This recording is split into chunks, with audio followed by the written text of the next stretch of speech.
Hey, what's up everybody, and welcome to another episode of News Dose, where I give you the latest news in video games. And yeah, today we got some really exciting stuff to talk about because Sony just shadow dropped a bunch of information on the upcoming PlayStation 5, which includes a few more details on the hardware side of things, a release window, some really interesting stuff on the controller, and the very obvious name.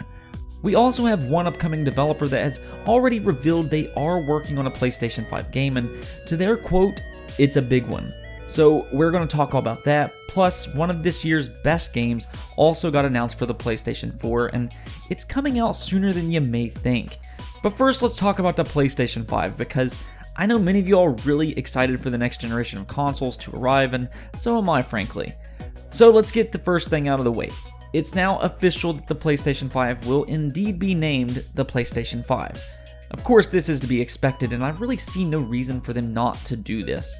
It has to be the most logical thing, as customers will immediately know it's the next iteration of PlayStation, and it isn't really confusing at all.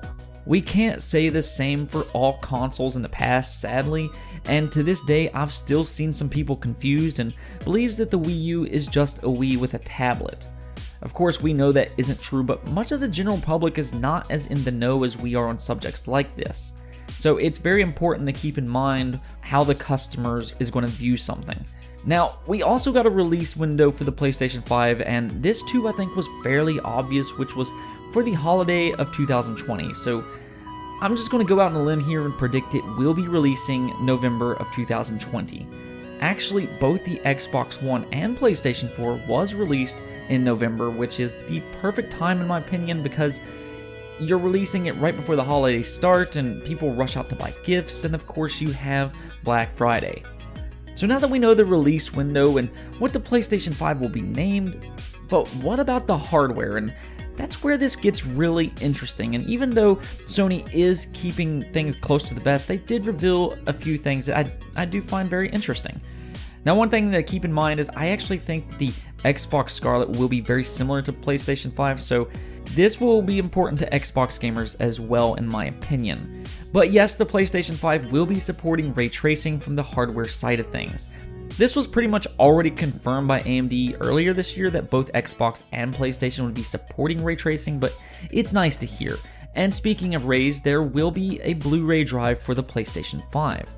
This is actually one of the bigger things that they announced today because I know a lot of people were kind of afraid that next generation consoles will be getting rid of disc drives and opt out to going all digital instead. But we now know that Sony at the very least will be including a Blu-ray drive, and I think that makes sense considering Sony owns the Blu-ray technology.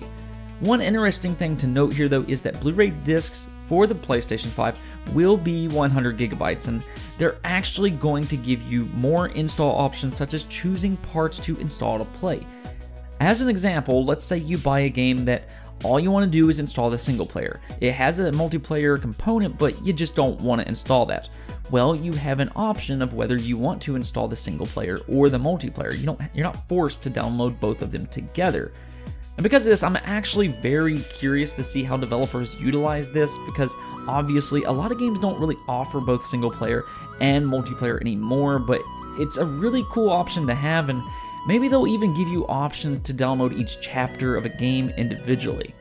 Now, the big thing that Sony's really touting at the moment is the impact of solid-state hard drives, and they've been talking about this for the last year, but I've been using a solid-state hard drive for years on my computer, and I can't understate this enough. Sony's right about this. Once you use a solid-state hard drive to play games, and it just kind of makes everything so much faster.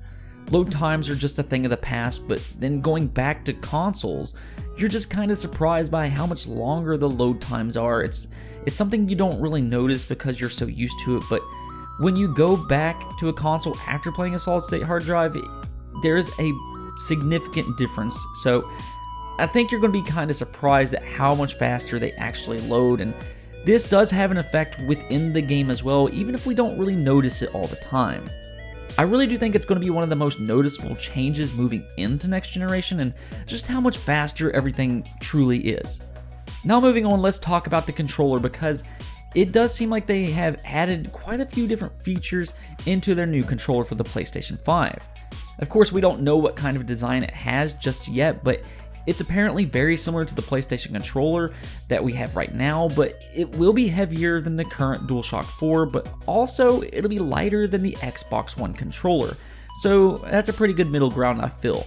It does have a lot of new little features, such as a hole in it that suspiciously appears to be a built-in microphone. Now, this can actually be used for a few different things that I can think of. It could be used to talk to your friends online, though I don't think that would be a great option, but it's possible.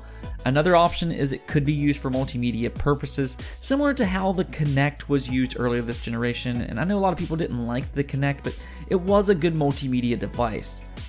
It is very possible that you could tell your PlayStation 4 to open specific apps, go home, as well as other things with a built-in microphone similar to what Kinect did. You can even use it in games if developers want to take advantage of this feature. It also has improved speakers, which can be a nice addition to PlayStation VR, which I do believe they will be making a big push into next generation. It also has haptic feedback, adaptive triggers, a better battery, which was very needed, and USB Type-C. Adaptive triggers, though, in specific sounds really cool, and the example that they used is that it can give varying different levels of resistance to the triggers to make them feel more realistic.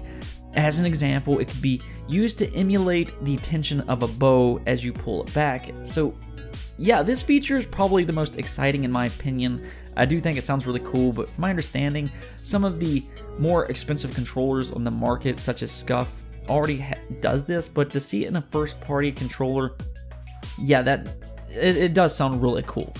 Now, with that said, Sony's still keeping a lot of things close to the vest, and I think there's a logical reason as to why. We're still over a year away from the release of the PlayStation 5, and if they give too much information, their competitors, which of course is Xbox, could try to one-up them, so I expect some secrecy for just a little bit longer. With that said, Xbox has XO19 coming up, and PlayStation has PSX, so I'm starting to wonder if we're going to hear a little bit more from both of them here soon. I guess we won't have to wait too long, but based off what we do know about both Xbox Scarlet and PlayStation 5, I'd expect both of them to be no cheaper than $500. Unlike the PlayStation 4 and Xbox One, they're sounding much more state-of-the-art this time around. Let me know in the comments below, and also tell me what you're most excited about when it comes to the PlayStation 5. Speaking of PlayStation 5, this has to be the biggest news for me personally, which is that Bluepoint Games is working on a PlayStation 5 game. If you aren't aware of who Bluepoint is, they're the team that worked on the Shadow of Colossus remake, which just looks superb. Now, obviously the question is, what are they working on? Well, according to them, it's a big one, and based off some of the job postings in the past, we can speculate as to what it is. Apparently the game will have some kind of online capability, and armor is in the game, which has led to rampant speculation that it will be none other than Demon's Souls. I mean, it could be a number of games, including a Metal Gear Solid remake, because, well, that would be a really big game as well, but honestly, I'd love it if it was a Demon's Souls remake. I actually bought that game when it launched years ago, and at one point, I was even going to import it from Japan. It was an excellent game back then, and I'd be more than okay to get a remake of one of the best RPG games ever made. Now, one last thing I do want to talk about before I go, which is that Outer Wilds was announced for the PlayStation 4 today. I've often referred to this game as one of the best games of this year, and I do believe that. It's one-of-a-kind game that really makes you think outside of the box, it's charming, and honestly, if you haven't tried it yet, I would highly recommend it. I did review this game, so if you want to go check that out as well, you can, but it will be releasing on October 15th, which is just 1 week away.